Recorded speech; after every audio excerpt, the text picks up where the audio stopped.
What up, and peace to everybody on the channel. You tuned in to Homie Digital. We about to talk about the ending to Power Book 2 Ghosts. This show definitely started at a disadvantage because everyone hated Tariq for being spoiled and killing ghosts. So it's impressive that they were able to get us all to root for Tariq. But the show definitely had a lot more potential than what we were given. There were so many things left open with Weston Holdings going down last season and RSJ losing his money. RSJ never got his money back and we don't ever see or hear from him again. And 2-Bit also could have gotten a way bigger storyline since they decided to keep him from OG Power, but the only time we see him this season is when Tariq takes his car back to sell it. For all that, they could have just put him on force or just written him out of the story. And then Sax leaving that thumb drive to Junior Valdez could have had a way bigger impact than being about the green cards that Tariq helped Obi get. In terms of the main story this season, we got to see Tariq and his team face off against Sonoma and Detective Carter. Tariq does end up at the top of the game by the end of the season, but did he really earn it though? I feel like if we were given 15 episodes like how season 6 of OG Power ended, that would have been perfect. Tariq spent damn near this whole season taking L's whenever he really tried to make a move. And on top of that, we barely saw him. This season was the Tejadas featuring Tariq. And to me, him being at the top is one thing, but it doesn't really seem sustainable. He wouldn't have survived throughout this series without Brayden, and he ends up demoting Brayden from partner to subordinate. Brayden came through for him when he was on trial in season 2 and at the end of season 3 after getting that heads up from Obi saying that they were gonna kill Tariq. And then, mind you, we watched this nigga for 4 seasons, and to this day, he still cannot fight. Shorty thirsty.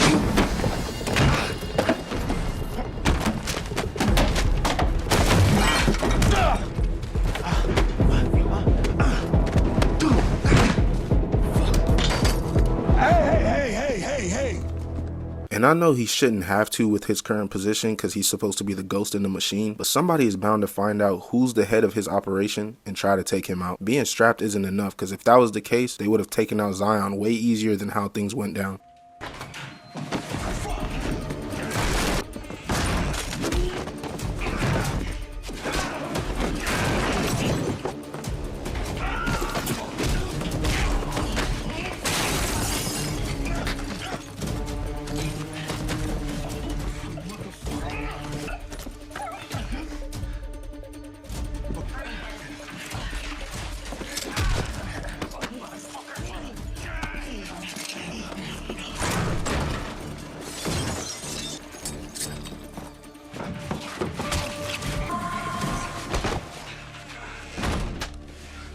Alright, little ghost.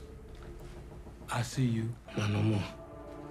Zion ran a fight club, so for those 6 episodes that we saw him in Power, he could have at least taught Tariq how to fight. So we'll just have to see how they decide to portray Tariq if he gets a spinoff, which I strongly believe will happen.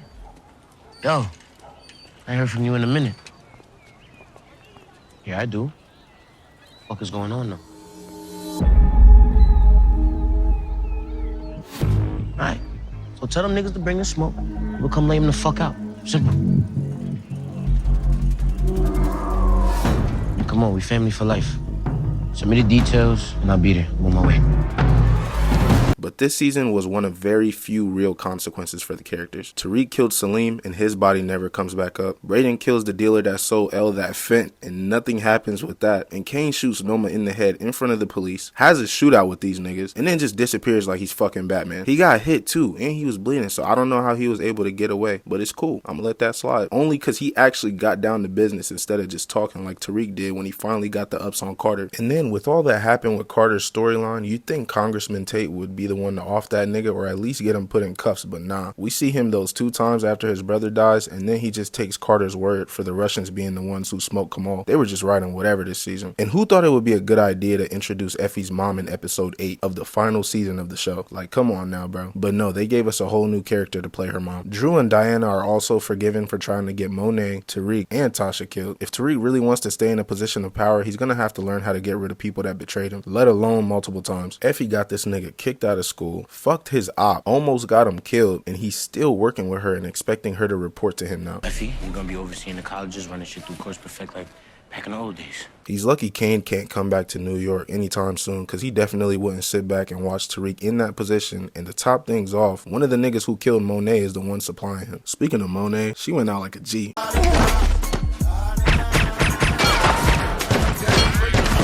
Kane chose you, Monet, so he can die for you. Shoot him!